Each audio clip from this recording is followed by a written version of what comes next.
నిందలకు భయపడి లక్ష్యాన్ని వదిలివేయకు. ఒక్కసారి లక్ష్యాన్ని చేరుకున్నాక నిందలన్నీ ప్రశంసలుగా మారిపోతాయి. ప్రతిక్షణం మంచి కోసం బతికితే ప్రపంచమంతా మీకు స్నేహితులే. ప్రతిక్షణం చెడు కోసం బతికితే ప్రపంచంలో ప్రతి మూల మీకు శత్రువులే. ఓపిక పట్టేవాడు ఎప్పుడూ ఓడిపోడు. ఓపిక పట్టి చూడు. నీ జీవితం నీకు చాలా నేర్పిస్తుంది. భర్త మనసు అర్థం చేసుకున్న భార్య తనకు దూరంగా ఉండడానికి ఇష్టపడదు. భార్య ప్రేమ అర్థం చేసుకున్న భర్త తనని విడిచి ఉండలేడు. ఏ బంధానికైనా ప్రేమ నమ్మకం ఉంటే జీవితకాలం కలిసి ఉంటారు. ఆకలిగా ఉన్నప్పుడు దొరకని అన్నం, అలసిపోయినప్పుడు దొరకని నీడ, దుఃఖంలో రాని బంధాలు, కష్టంలో ఉన్నప్పుడు తోడులేని స్నేహం, మరణించాక చూపించే ప్రేమ వ్యర్థం. నువ్వు నిర్లక్ష్యం చేసినప్పుడు కాదు, నిన్ను నిర్లక్ష్యం చేసినప్పుడు తెలుసుకుంటావు మనుషుల విలువ. చీకటిలో దారి వెతకడం, ఎడారిలో నీరు వెతకడం, విశ్వాసం లేని వ్యక్తి మనసులో నమ్మకం కల్పించడం చాలా కష్టం. గర్వంతో ఉండవద్దు, దేవుడి ఆశీస్సులు కోల్పోతావు. ఈర్ష్యతో ఉండవద్దు, స్నేహితులను కోల్పోతావు. కోపంతో ఉండవద్దు, నిన్ను నీవే కోల్పోతావు. గెలిచిన వాళ్ళు నీతులు చెప్తారు, ఓడిన వాళ్ళు అనుభవాలు చెబుతారు.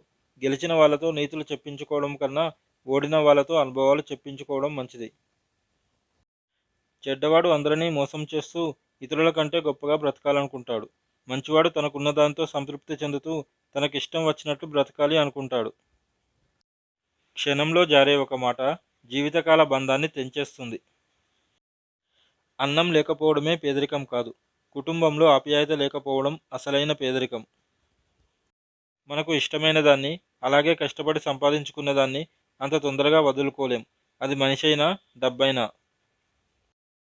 కళ్ళు మసకగా కనిపిస్తే కళ్ళని శుభ్రం చేసుకుంటే సరిపోతుంది.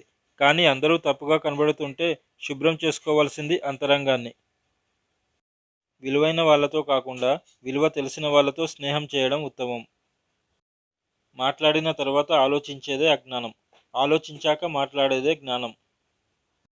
చేజారితే కంటి అద్దాలు పలిగిపోతాయని తెలిసిన మనం మాట జారితే మనసు విరిగిపోతుందని తెలుసుకోలేకపోతున్నాము. మీ బిడ్డ చక్కగా ఎదగాలంటే మీరు ఎంతో తెలివిగలవారు కానక్కరలేదు. మీరు వారితో ఆనందంగా, ఆప్యాయంగా, నిజాయితీగా ఉంటే చాలు. నిన్ను అడగకుండానే చెప్పడం అవివేకం.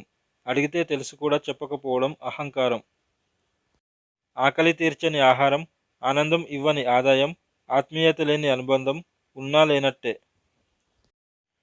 అన్నీ సాధించాకే ఆనందం ఉంటుందని అనుకోకండి. మీరు ఆనందంగా ఉంటేనే అన్నీ సాధించగలరని తెలుసుకోండి. ఓడిపోవడం అంటే కోల్పోవడం కాదు, నీకు తెలియని దారిని వెతుక్కోవడం. ఓడిపోయామని బాధపడక మళ్ళీ ప్రయత్నించు, తప్పక విజయం నీదే. అమ్మాయి ఆడపిల్ల అనుకుంటాం మన ఇల్లు వదిలిపోతుందని. తను ఎక్కడికి పోదు, తన తల్లిదండ్రుల హృదయాలలోనే ఉంటుంది. తన మనసులో తన వారి జ్ఞాపకాలను నింపుకొని ఆడపిల్లను బతకనిస్తే అమ్మను గౌరవించినట్లే.